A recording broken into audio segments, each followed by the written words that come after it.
it's so good to be here. What a privilege. I've been a member of this community for at least a year, maybe more, and often find myself sitting in the back and just quietly absorbing all the wisdom and the music and the teachings of our Reverend Kathy. And so I'm happy to be here and share with you some of what I've been learning in my life, and really just want to presence one of my beloved teachers, and maybe some of you already know her. Her name is Joanna Macy. Thanks for being here with us. Help me communicate some of your wisdom, please. She recently passed just about 1 year ago, July 19th. She was 96 years old. And she was one of the most alive, passionate people that I've ever encountered in terms of being able to be present and just love where she is and love who she's with and maintain that sense of awe and wonder for all life that she was very passionate about expressing in the world. She was an anti-nuclear activist, which is also part of my background. And she was a prolific author and a Buddhist scholar. She wrote many books. She translated Rilke's poetry. She developed this incredible body of work called The Work That Reconnects. And that's what I've been learning from and facilitating for many years. My voice is shaking because it's so much what she has brought through to our world. She's created this experiential process where groups can come together and literally find themselves repairing the major wound that we all have experienced of separation from the earth, from ourselves and from each other. So she has created these and and has offered them around the world through the concept of deep ecology. She co-developed that with John Seed, which is this idea that the earth is not just there outside of us to give us resources that we can use, but that the earth is actually us, that we are the earth, and that we are intimately connected, and we actually have a role and a purpose as human beings to further life on earth and to make a stand for life. So she really believed that, and she taught that. Let's see, what can I say about her? She was a teacher not only in life, but also in her dying process, which was one of the most incredible dying processes I've ever witnessed, as she allowed her whole extensive community to be there with her on those last days. And her family generously opened her home and expressed what she was going through. And it was just like a miracle, really, to see that kind of ritual that in Western culture we just don't typically have, where a person shows themselves in the very end of life in a way that was so vulnerable and beautiful. Yeah, so I'm grateful, and thousands of people around the world were able to witness that and connect with her dying process through her family. Her daughter and others would communicate that online. So it's such a gift, not only in her life, but in her death. So I want to say thank you for that gift.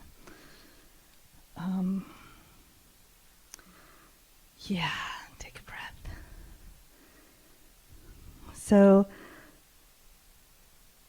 what is the work that reconnects? It's an experiential process where people get together and go through exercises that help them do a number of things. One of the biggest things is to connect with our love and our pain for what is happening on the earth right now, and has been for many years. And it's just, as you all know, has been intensifying. So we kind of all know it and feel it on some level if we're connected, but we don't really have the space to kind of talk about it and to feel it with others and share what we're observing and what we care about with others. So this work that reconnects allows people to do that in special ways. And I must think of her work as like a modern day shaman, a Western shaman, because she developed tools where we can travel, time travel. She has a concept of deep time, where we can enter into spaces together with a certain type of facilitation, where we can become the future beings, and we can access our ancestors with great ease in this particular format, which is beautiful and something we need to do more in our society. So I really appreciate that deep time, that ability to time travel. I wanted to share some of the other concepts that she put forth in her work, and they're just certain ideas, and one of them is that we've been living in the great unraveling. Everything's falling apart. And we're headed towards a great turning. So she coined that word, and that concept is that human beings can partner with life and other beings and each other to turn that ship around and turn towards each other and turn towards the earth in reciprocity and love, and that we can make a difference. This idea of active hope is another one of her concepts, is that in this time of the great turning and the great awakening, we can change the direction of life by living, let it live through us, and by living it. She talked about an ecological self, that we're not just an individual, that we are one. And I just want to say, I want to shout out to Molly Grace. That poem you read was so beautiful, and it really embodied a lot of what Joanna was bringing forth, and that we are fully connected, and I appreciated it so much, so thank you. I do, I see that too. Yes. So in this work that reconnects, she developed a spiral of a process, in a way, to move through the various, I guess, phases or experiences we have as we reconnect with life. And the first one is one that we always express here at Unity, which is gratitude. So really getting in touch with what we're grateful for. And the second one is honoring our pain, and that's the one we don't do as much in our society. So this honoring our pain is a way to really face what's happening in the world, so we can move through it, so we can release and process those difficult feelings, and do it as witnesses, do it with each other. So there's holding there, and there's allowance for more space to open up, so we can do what we really want to do. And also, so we can vision and have a new perspective. The third part of her spiral and the work that reconnects is seeing with new eyes. So having that ability to empathically, or just through role playing, through embodiment, we can see other perspectives. We can see through the eyes of beings that, the council of all beings, through the eyes of animals, through the eyes of the trees, through the eyes of the ocean, through the eyes of Mother Earth herself. So we can access that through this process of seeing with new eyes. And finally, that allows us to move forward and go forth and know, what's my role to play? What am I going to do in this great turning, this great possibility that I get to participate in? So many of us just don't know what to do, what's our part, what's our role. And sometimes it takes time to reflect, and it takes others to mirror back to us what we are wanting or what we are seeing. So we have to do that all in this relationship of reciprocity with each other and relearning how to create reciprocity with the earth. We have so many indigenous people around the world who have practiced reciprocity in their particular culture in certain ways that we can re-enliven within us as we explore our own ways of being indigenous or what our particular backgrounds offer us. But we can also create this new culture, and I think that's part of what she's offering us. It's this potential to create that permaculture that I'm so passionate about us having, this ability to continue to thrive and live on planet Earth in a good way. So she talks a lot about active hope. And essentially it is what it sounds like. It's like doing something. It's taking that step. It's not just imagining what would be great. It's actually taking one step closer to what you want that thing to be. Pushing the needle a little bit further and allowing yourself to do it and have the courage and the connection with others to go for it. That's what active hope is. It's not passive optimism. It's really taking steps to bring it about. So let's see, some other ideas. She was really a student of Thich Nhat Hanh. She was a Buddhist scholar, and she started out her religious and spiritual practice as a Christian, and over time, through her travels, she was introduced to Buddhism. And one of her beloved teachers was Thich Nhat Hanh, who many of us know of his work.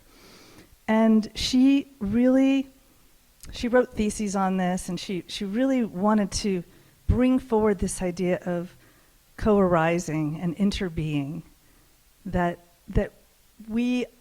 things happen between us, things happen in the relationship, and that when they happen, something new emerges.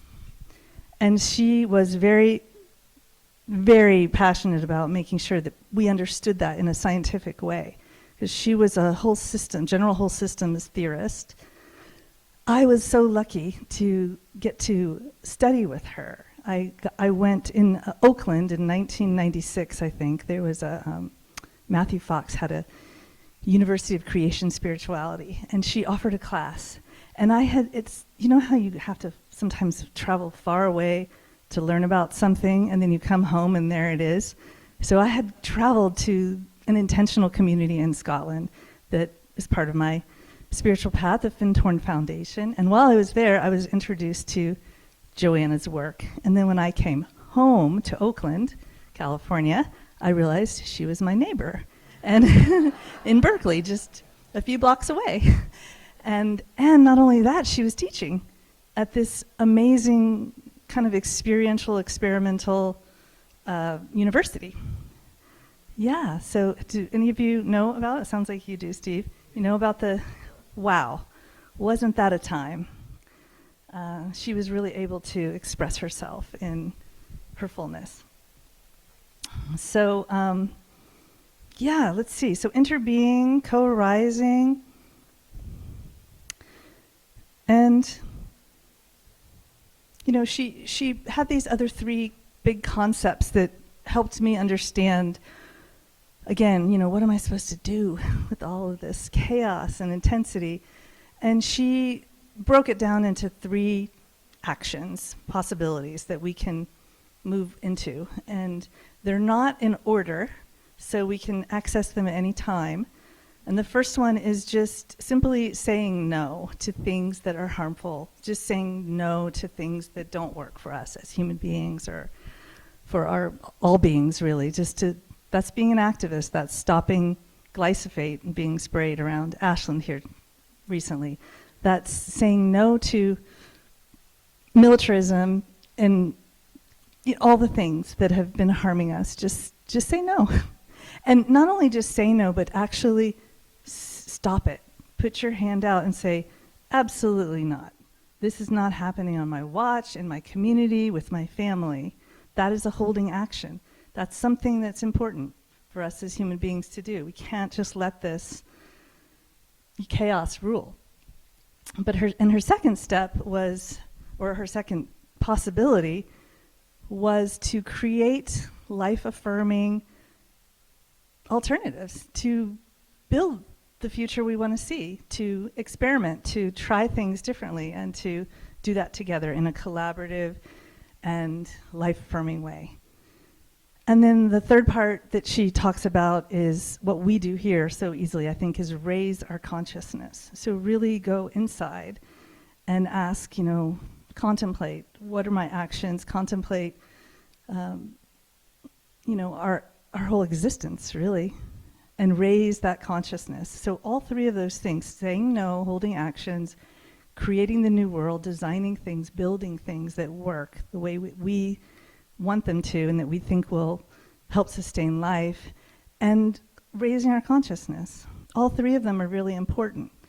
And we can't do all three of them all the time, but we can do one of them, and we can switch, and we can go, do different things at different times, but it's all available to us.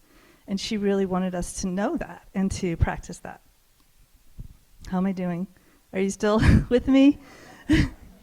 Okay, she's got lots of books, and our friend Julie brought a bunch of them in the back, so you can peruse some of her books, and you can sign up for future Work That Reconnects workshops. Actually, I think I'm going to do one here. Kathy has invited me. Yeah, so I think I would love for all of you to participate. Yay! We don't know the dates yet, but I am doing one on August 23rd at the Grange from 3 to 6, so you all are welcome to that. Just 1 3-hour day. So my intention with bringing this work to Ashland, I think some of you have already participated in this in the past, but to revive it, is that we can become a circle of practice, that we can get familiar with these ideas that she has and these processes, so we can start to live them and also form more resilient community and regenerative community, so we can thrive, we can make it through. I've recently heard this concept of through-topia, which I really like. Instead of, utopia, or definitely not dystopia, but this idea of through-topia, that there's a way that we can live together and that will allow us to have a good life, even as people are suffering, and even as the climate is changing and Earth is transforming. We can help the Earth continue. Yeah, that's part of the human role, I believe. Regenerate it and repair. You guys with me? Okay. So, a couple other things Joanna talked about was not needing to be spiritual or political. That it's not a dichotomy, one or the other. That she had this concept of it's like two hands washing together, that you need both of those things to live, really. I love that. And she also talks about, like so many of us do, around our attention and where we want to focus our intention and our attention. And life is where we want to focus our intention and attention, to building life, to partnering with life, to being life, to protecting life, to even just understanding what life is. Like, what is it inside of our bodies? All that water, all those minerals, all that electricity, that is the earth that's in us. So taking that time to understand our bodies and the flows of life that run through us is a starting point. And I know that many of us in Ashland, we're nature lovers and we have such beauty around us. So you can always get outside and hike and go to the creek, and we've got this beauty that we can be with. But sometimes we can't go outside. It's been really smoky lately. Sometimes we have to go inside. And one of Joanna's beloved teachers, Thich Nhat Hanh, said, the way out is in. And that was actually the quote that she decided to use for the last line of her Act of Hope book, was that the way out is in. And I just wanted to leave that with you. And let's see, what else can I say? I think, I had a few points to make, and I'll just say them 1, 2, 3, 4. And one is deep ecology as a way of life. The number one thing is to attuning to the way of life. So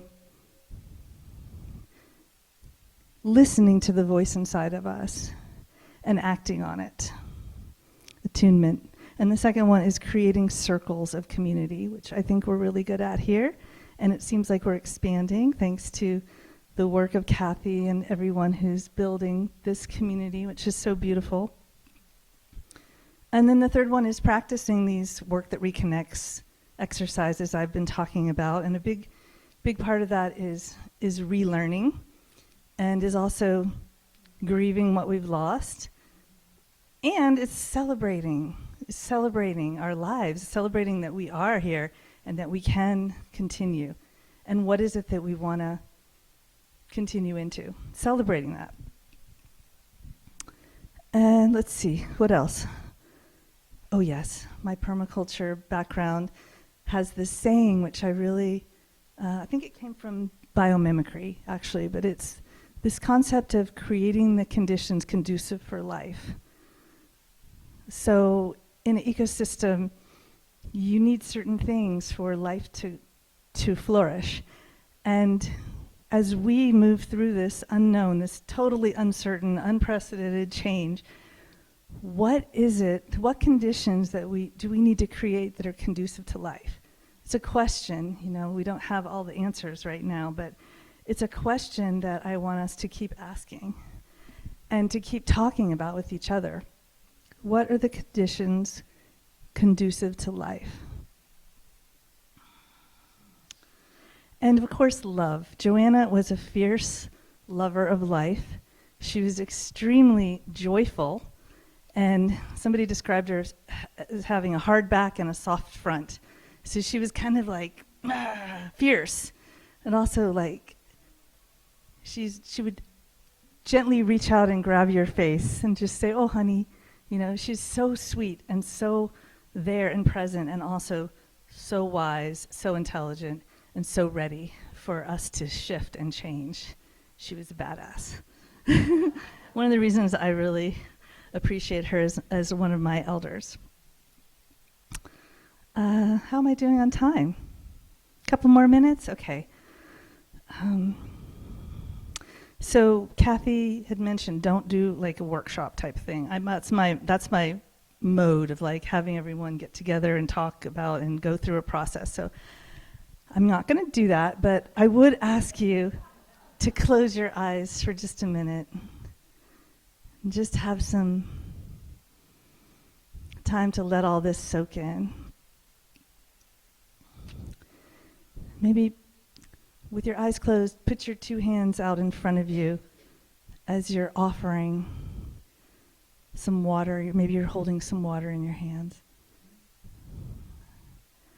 And imagine our beautiful earth, our Gaia, that living system, just small and precious and fragile right in your hands.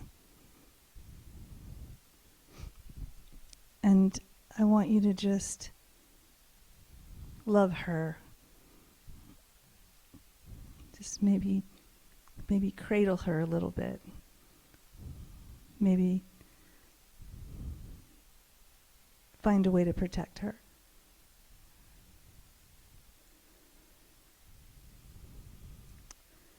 And when you're ready, just slowly bring your hands and that little earth up and into your heart. Just bring that earth into you and really feel like there is no separation.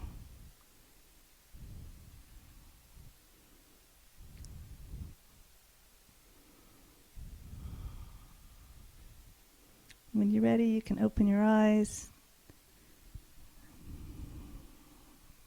And thank you so much for listening. And I really hope that you all have the time and the space to explore some of Joanna's work. It's really beautiful. Yeah.